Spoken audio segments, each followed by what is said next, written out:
It gets tough, man. Life is tough sometimes, but you have to find a way out. Yo, what's up guys? You're watching Velocity. Welcome back to my channel. And today I'm going to make a video on pretty much the topic that people are very confused about, and that is what's healthier, roti or rice. Okay, and we all want the answer to this because we've been hearing all myths about rice, saying that you shouldn't eat rice after 6 p.m. or you shouldn't eat rice at all because rice causes fat gain and all stuff. But let me tell you, that's actually a myth. I'm not telling you right now that rice is better than roti. This in no way means that rice is better than roti or roti is better than rice. It all depends on how you balance your macros.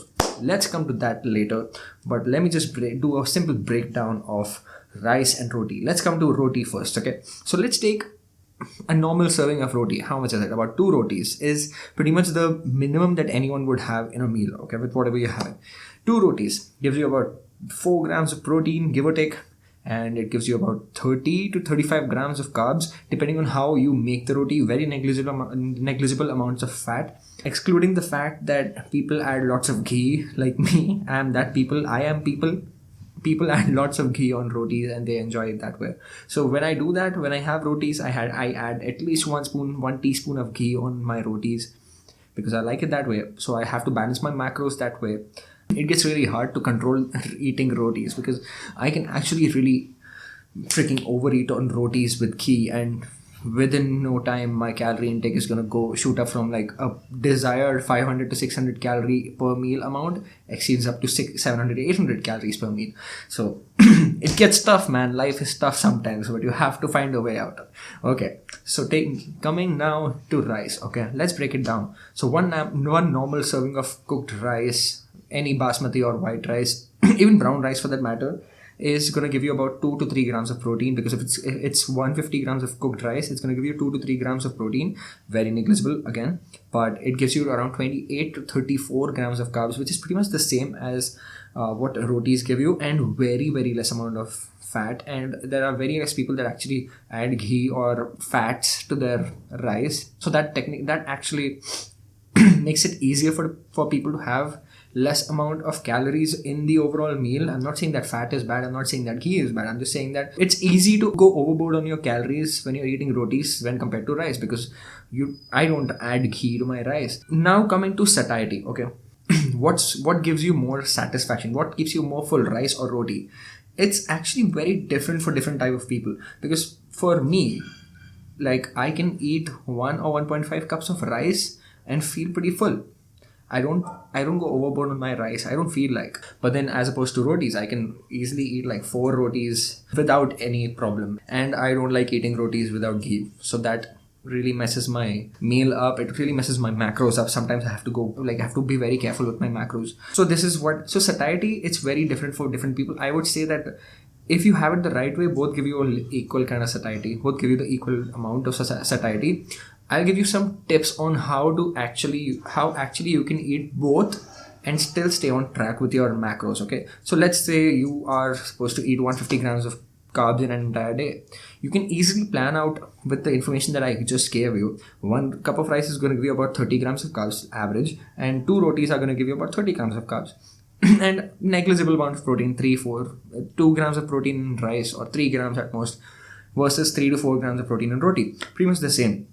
So if you're having ghee on top of your rotis, keep it minimal. Like, I would say add 1 teaspoon for 2 rotis if that's possible for you, because like sometimes I kind of do that. So my tip for eating rice is so what I do is I have chicken fried rice or egg fried rice, okay?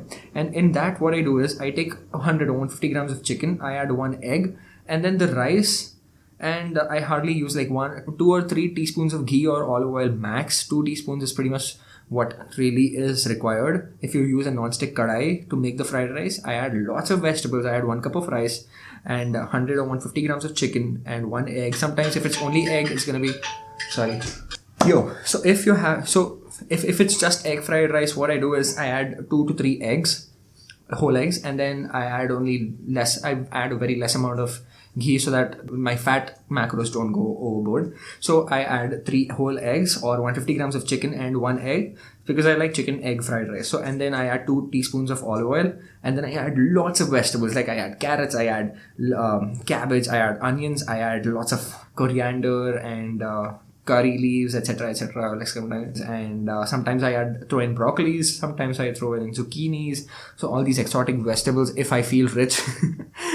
Just kidding. So you can add lots of vegetables, and then you can saute everything together, and it tastes so awesome. You can add pepper. You can add a little bit of spices if you want to. I usually add pepper, salt, and green chilies for the spice.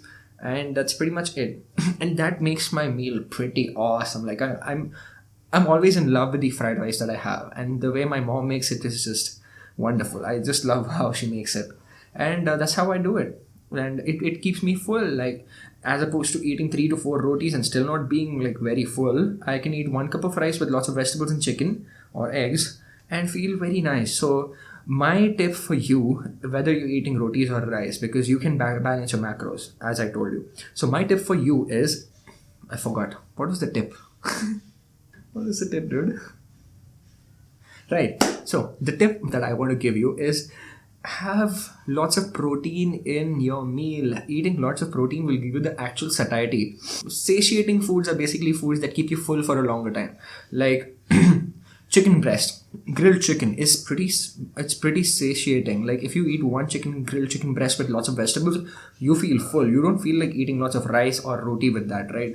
You feel pretty full with just chicken breast and grilled chicken or grilled steak. It keeps you full if you have lots of vegetables along with it, because vegetables, that is protein, fiber from the vegetables and protein from chicken, eggs, whatever you eat, paneer, it keeps you full for a longer time.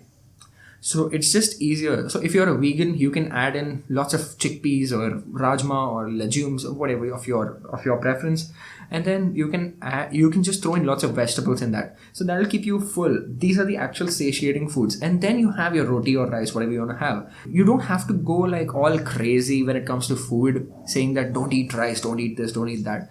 Keep a balance, keep a moderation, as I mentioned in my last video. If you haven't, please check it out. I'm gonna link it up here, and I'm sure you'll like it. And so this is pretty much my advice on what's healthier, roti versus rice. It's pretty much in your hands how you balance your macros out. Both of them are not unhealthy. Okay, so I hope you found it helpful, and so please like this video, share this video with as many people as you can, because roti versus rice, people are very confused about this, and I am making a video for people like you, for people like me who were I was actually confused what's healthier, roti versus rice. So it's good to have the right knowledge, but it's bad to not share the right knowledge. Woo! What a dialogue. Stay tuned. I'm going to upload very consistently from now on. Please drop in your suggestions with what you want to see in my later videos. And then I'm signing off now. Bye.